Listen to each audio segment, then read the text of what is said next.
अपनी ही सरकार पर भाजपाइयों को नहीं भरोसा। कह रहे हैं भाजपाई पार्टी के आने वाले हैं बुरे दिन। वायरल वीडियो ने किया योगी को परेशान, क्योंकि नेता कह रहे पार्टी का मिटेगा नामो निशान। में संकोच भी नहीं। मेरे 42 वर्ष के राजनीतिक जीवन में तहसील और थाने का ऐसा भ्रष्टाचार न सोच सकते थे न देख सकते थे, वो अकल्पनीय है। भारतीय जनता पार्टी की सरकार 2027 में पुनः बने, इसलिए एक एक कार्यकर्ताओं के मन की बात यह है कि आपको बड़ा निर्णय लेना पड़ेगा जिससे कि भारतीय जनता पार्टी की सरकार पुनः बन सके। नमस्कार, मैं हूं आपके साथ जूही तोमर और आप देख रहे हैं न्यूज़ 1 इंडिया। जिस उत्तर प्रदेश में 7 साल से बीजेपी की सरकार है, वहां बीजेपी सरकार के पूर्व मंत्री ऐतिहासिक भ्रष्टाचार को अपने ही कार्यकर्ताओं के सामने स्वीकार्य करने लगते हैं। नाम है राजेंद्र प्रताप सिंह उर्फ मोती सिंह।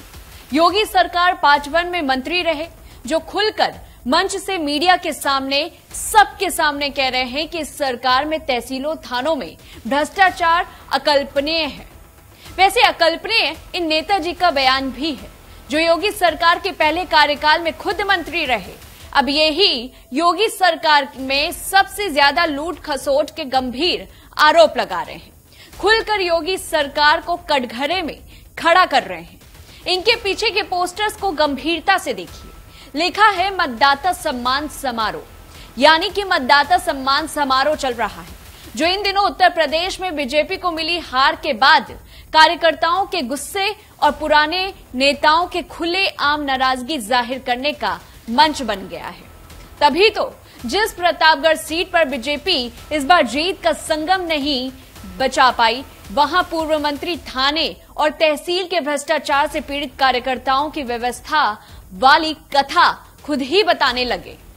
बता दें कि पूर्व मंत्री राजेंद्र प्रताप उर्फ मोती सिंह प्रतापगढ़ के पट्टी नगर पंचायत में कार्यकर्ता सम्मेलन में बतौर मुख्य अतिथि के तौर पर पहुंचे थे। इस दौरान उन्होंने कार्यकर्ताओं को संबोधित करते हुए कहा कि मुझे बोलने में यह जरा सा भी संकोच नहीं है कि 42 वर्ष की राजनीतिक जीवन में तहसील और थाने पर ऐसा भ्रष्टाचार न सोच सकते थे और न ही देख सकते थे। देखिए कैसे पूर्व मंत्री योगी सरकार पर फायर होते हुए नजर आए। हमें कहने में संकोच भी नहीं। मेरे 42 वर्ष के राजनीतिक जीवन में तहसील और थाने का ऐसा भ्रष्टाचार न सोच सकते थे न देख सकते थे, वो अकल्पनीय है। आप जा रहे मोटरसाइकिल पकड़ ले रहा है, घर में आपने एक बार ज्यादा जला लिया, एक खाना हमने खोल दिया है, आपके लुटेरे की तरह हमें लूट ले रहा है, धमकी दे रहा है, 135 का मुकदमा लिखा रहा है, हम अपराध न करें, हम अपराधी हो गए। कोई महाथरस के बाबा है कि हम कह रहे हैं मेरे पैर की धूल ले लो और उसमें घटना हो जाए। इसलिए मित्रों, आपका अभिनंदन जवानी करने से नहीं काम चलने वाला है। आपका अभिनंदन आपके माथे की चंदन की रक्षा के बाद ही संभव है। तो पूर्व मंत्री राजेंद्र प्रताप सिंह कह रहे हैं कि फर्जी मुकदमे हो रहे हैं। कह रहे हैं बीजेपी कार्यकर्ताओं के जुबानी अभिनंदन से काम नहीं बनेगा। कहते हैं कि सम्मान सबसे बड़ा है। सम्मान के लिए अगर तहसील घेरना पड़े, थाना घेरना पड़े तो घेरो। मोती सिंह का ये बयान वायरल हुआ तो अखिलेश यादव ने भी इस पर मजे लेते हुए योगी सरकार पर हमला कर दिया। सपा प्रमुख अखिलेश यादव ने सोशल मीडिया प्लेटफॉर्म एक्स पर पोस्ट करते हुए कहा कि भाजपा राज में तहसील और थाने के अभूतपूर्व रिकॉर्ड तोड़ भ्रष्टाचार पर भाजपा के लोग ही जब प्रमाण पत्र बांट रहे हैं, तो क्या इस अकल्पनीय भाजपाई भ्रष्टाचार पर कार्रवाई करने के लिए और कुछ सबूत चाहिए? अब देखते हैं बुलडोजर किस ओर मुड़ता है।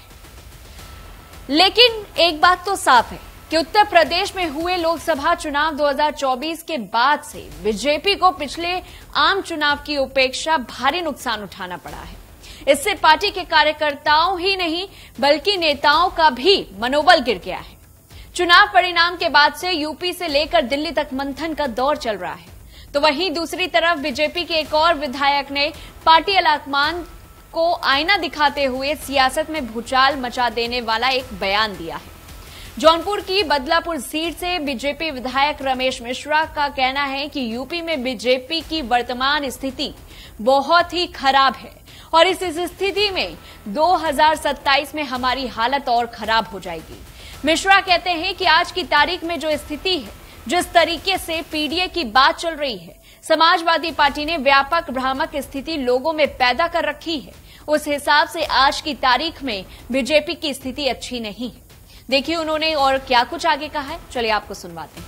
जिस तरीके से पीडीए की बात चल रही है और जिस तरीके से समाजवादी पार्टी ने व्यापक भ्रामक स्थिति आम जनमानस में पैदा कर रखी है, उस हिसाब से अगर मैं देखूं तो भारतीय जनता पार्टी की आज की डेट में हमारी स्थिति अच्छी नहीं है। स्थिति अच्छी हो सकती है, उसके लिए मैं समझता हूं केंद्रीय नेतृत्व को बड़े निर्णय लेने पड़ेंगे।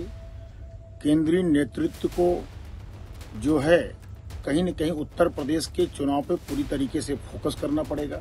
भारतीय जनता पार्टी के एक एक कार्यकर्ता को, एक एक जनप्रतिनिधि को मन से लगना पड़ेगा, तभी हम 27 में सरकार पुनः बना सकते हैं। नहीं तो आज की जो स्थिति है उस स्थिति के हिसाब से हमारी सरकार बहुत ही स्थिति खराब है। हमारी सरकार बनने की स्थिति आज की डेट में नहीं दिखाई पड़ रही है। इसलिए मेरा केंद्रीय नेतृत्व से निवेदन है कि हम चाहते हैं, पूरी जनता चाहती है, आपके जो कोर वोटर हैं वो चाहते हैं कि भारतीय जनता पार्टी की सरकार 2027 में पुनः बने।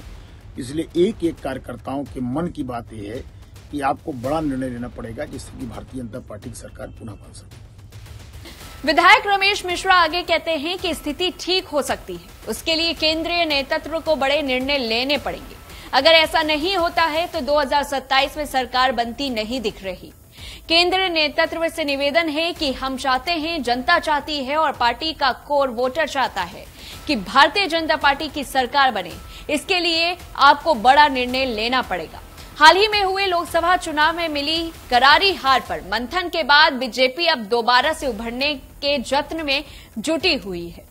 3 दिन तक लखनऊ में डेरा जमाकर बीजेपी के राष्ट्रीय संगठन महामंत्री बीएल संतोष हार की वजह तलाश चुके हैं और सीएम योगी जनप्रतिनिधियों के साथ बातचीत कर विधानसभा स्तर पर रिपोर्ट ले रहे हैं। 14 जुलाई को लखनऊ में बीजेपी की प्रदेश कार्य समिति की बैठक है। अब जिस तरह से देखा जाए कि लगातार सोशल मीडिया में नेताओं और कार्यकर्ताओं के बयान वायरल हो रहे हैं, उससे तो लगता है कि बीजेपी को जल्द ही अपनी पार्टी की स्थिति बैकवर्ड से फ्रंट पर लानी होगी, वरना वो दिन भी दूर नहीं होने वाला है जो हाल पहले कांग्रेस का था उसकी जगह कहीं ना कहीं अब आने वाले समय में बीजेपी का ना हो जाए। इस पूरी रिपोर्ट को लेकर के आपकी क्या कुछ राय है और ये वायरल हो रहे नेताओं के बयान को लेकर के आपकी क्या कुछ राय है? क्या स्थिति बनती हुई नजर आ रही है? किस हद तक ये नेता, कार्यकर्ता और विधायक जिनके भी बयान सामने आ रहे हैं, इनको लेकर के ये कहां तक सही है और अगर ऐसी स्थिति है तो इस पर सरकार को किस तरह के कदम उठाने चाहिए और उठाने चाहिए कि नहीं, हमें सब कुछ आप कमेंट बॉक्स पे बताएं। तब तक के लिए देखते रहिए न्यूज़।